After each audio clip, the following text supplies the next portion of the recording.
Alors, on va parler de comportement.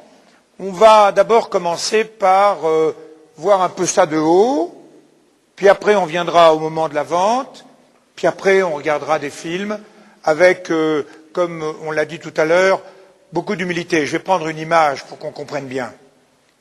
Je suis un golfeur, vous avez pu le voir, je ne cesse de faire mon swing. Je suis un très bon golfeur, merci. Très bas handicap. Et souvent je vois des jeunes forts, costauds, super mecs, ils arrivent au practice, tac, ils n'ont pas un mauvais grip, ils se mettent là, paf, une merde. La balle fait 3 mètres. Ils sont sportifs, ils ont souvent été bien classés au tennis, ils ont vraiment envie de jouer, ils mettent tout le paquet et ils font des merdes.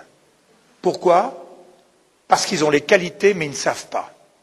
Et quand je vous montrerai tout à l'heure les vendeurs, vous verrez, ce sont des gens qui ont une qualité extraordinaire et il suffirait qu'ils apprennent qu'il faut passer le poids de l'autre côté pour pouvoir dérouler et ça serait fantastique.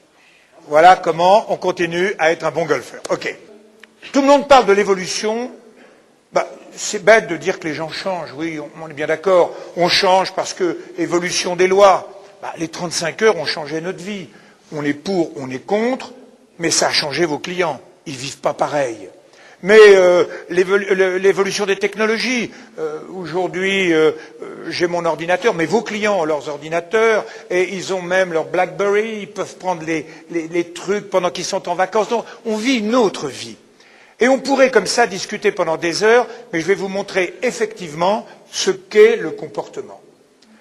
Pour comprendre les individus, on peut les mettre sur un divan et leur dire « Bon, racontez-moi votre dernier séjour au club. » Oui. Et le mec... Ça, c'est mon ami Sigmund Freud. Moi, je fais partie d'une autre école, qui est l'école des behavioristes, comportementalistes. Nous, on est très bêtes. On prend des grenouilles, on leur met le courant au cul, on dit à 110, pic, elle saute. On remet un peu plus, 140, pic, elle saute plus haut. On met 220, elle explose. Ça, c'est l'école des behavioristes. Le behavioriste ne connaît qu'une seule chose, c'est stimuli-réponse. Stimuli-réponse.